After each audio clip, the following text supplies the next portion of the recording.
আসসালামু আলাইকুম রহমতুল্লাহ বারাকাতুহু। সুপ্রিয় দর্শক মণ্ডলী, আজকের বাইতুল মোকাররমে ঘটে যাওয়া এই ঘটনাটি একটি কলঙ্কিত অধ্যায় হয়ে থাকবে কওমি অঙ্গনের জন্য। যেই কলঙ্কিত ইতিহাসের শিরোনাম হবে কওমি জননী শেখ হাসিনা থেকে কওমি কলঙ্ক মাওলানা রুহুল আমিন। আজকের যে ঘটনা, সে ঘটনার বিবরণী আপনারা বিভিন্ন মাধ্যমে দেখেছেন, তাই আমি বিবরণীতে না গিয়ে এর ফ্ল্যাশব্যাকে কিছু ঘটনা এবং ইতিহাস নিয়ে পর্যালোচনা করব ইনশাআল্লাহ। শুরুতেই আলোচনা করব একজন মহান ব্যক্তি সম্পর্কে, যিনি হচ্ছেন আল্লামা শামসুল হক ফরিদপুরী রহমতুল্লাহ আলাই। সদর সাহেব নামে যিনি ওলামা জগতে বিখ্যাত, যিনি আশরাফ আলী থানবী রহমতুল্লাহ আলাইহের সরাসরি খলিফা, যিনি বরকাটারা লালবাগ মাদ্রাসার প্রতিষ্ঠাতা নিজ গ্রাম গহড়াঙ্গা মাদ্রাসার। শুধু এই তিন মাদ্রাসার প্রতিষ্ঠাতাই নন, বরং ঢাকা, রাজশাহী, খুলনা এই বিভাগে যতগুলো কওমি মাদ্রাসা রয়েছে, সেই সমস্ত কওমি মাদ্রাসার প্রতিষ্ঠাতাদের ওস্তাদের ওস্তাদ হচ্ছেন এই আল্লামা শামসুল হক ফরিদপুরী রহমতুল্লাহ আলাই। তারই সন্তান এই বিতর্কিত মাওলানা রুহুল আমিন।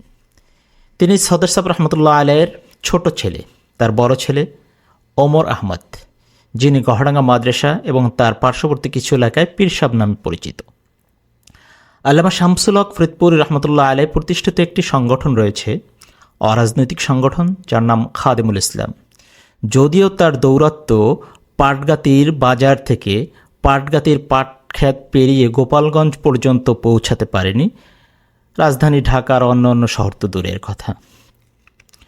তবে ইলেম, কালাম ও চেহারা সুরতে এই ছোট্ট ছেলেকেই সদর সাহেব রহমতুল্লাহ আলাইহের প্রতিকৃতি বা প্রতিনিধি হিসাবে মানুষ ভাবতে চেয়েছিল, কিন্তু তার বিতর্কিত কর্ম মানুষকে হতাশ করেছে। তিনি স্বৈরাচারিণী শেখ হাসিনাকে কওমি জননী উপাধি দিয়ে এবং আওয়ামী লীগের হয়ে নৌকা মার্কা প্রতীকে নির্বাচন করতে চেয়ে এবং সেটায় বিফল হয়ে হাসিনার কাছে চেয়ে বাইতুল মোকাররমের খতিব পদ গ্রহণ করার মাধ্যমে এবং 5 আগস্টের পরে পালিয়ে গিয়ে আবার 20 সেপ্টেম্বর আওয়ামী ফ্যাসিস্ট পদ্ধতিতে ফিরে আসার চেষ্টায় ব্যর্থ হয়ে নিজে তো আজ কলঙ্কিত হয়েছেনই, গোটা কওমি অঙ্গনকে করেছেন লজ্জিত। তার পিতা আল্লামা শামসুল হক ফরিদপুরী রহমতুল্লাহ আলাই ছিলেন একজন আপোষহীন আলেম এবং নেতা হিসাবে খ্যাত। তিনি ছিলেন পাকিস্তান আমলে আইয়ুব বিরোধী। কথিত আছে, জন্ম নিয়ন্ত্রণ পদ্ধতিকে জায়েজ ফতুয়া আদায়ের জন্য সদর সাহেব রহমতুল্লাহ আলাইকে বিশাল অঙ্কের উপঢৌকন দেওয়ার চেষ্টা করে তৎকালীন সরকার। শুনেছি আল্লামা সদর সাহেব রহমতুল্লাহ আলাই সেটাকে এই বলে ঠুকরে দিয়েছিলেন যে টাকা দিয়ে গরু ছাগল কেনা যায়, সদর সাহেবকে নয়। তিনি বলেছিলেন টাকা দিয়ে জুতা কেনা যায়, আলেম নয়। তাই তিনি তার জুতা দেখে বলেছিলেন, তোমাদের টাকা ওই জুতাকে দিয়ে যাও, আমাকে নয়। সেই আল্লামা সদর সাহেব রহমতুল্লাহ আলাইহির পুত্র ক্ষমতার কাছে, টাকার কাছে, পদের কাছে এমনি করে বিকৃত এবং ধিকৃত হবেন, এটা ভাবতে অবশ্যই কওমি অঙ্গনের বিশেষ করে আলেমদের মাথা অবনত হয়ে আসে। অপরদিকে আল্লামা শেখুল হাদিস আল্লামা আজিজুল হক সাহেব রহমতুল্লাহ আলাইহি, যিনি ছিলেন একজন আপোষহীন জননেতা। এই আপোষহীন জননেতা ছিলেন এই আল্লামা শামসুল হক ফরিদপুরী রহমতুল্লাহ আলাইহির অন্যতম একজন শাগরেদ বা ছাত্র।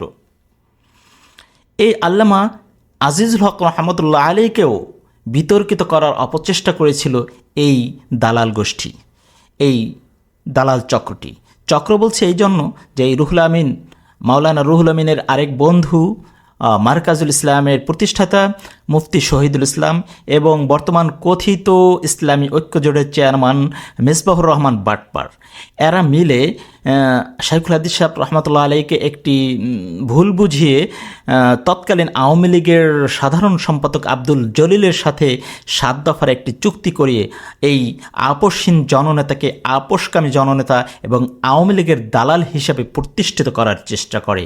কিন্তু দুর্ভাগ্য, সেটা সেই চুক্তিটি আলোর মুখ দেখতে পারেনি। বাম এবং নাস্তিকদের আপত্তির মুখে আওয়ামী লীগই তাদেরকে ছুঁড়ে ফেলে দিয়েছিল।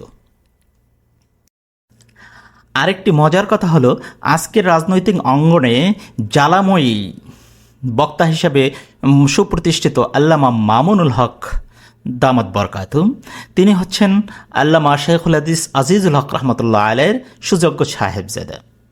আর অন্যদিকে এই বিতর্কিত মাওলানা রুহুল আমিন হচ্ছেন সদর সাহেব রহমতুল্লাহ আলাইয়ের সাহেবজাদা। অর্থাৎ একজন হচ্ছেন বিপ্লবী, আরেকজন হচ্ছেন সরকারের পদলেহনকারী।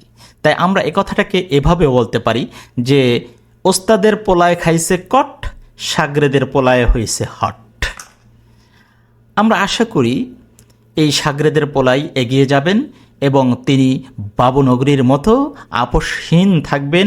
জেল জুলুম হুলিয়া মাথায় নিয়েও যিনি এখনও অবিচল আছেন, ভবিষ্যতেও অবিচল থাকবেন।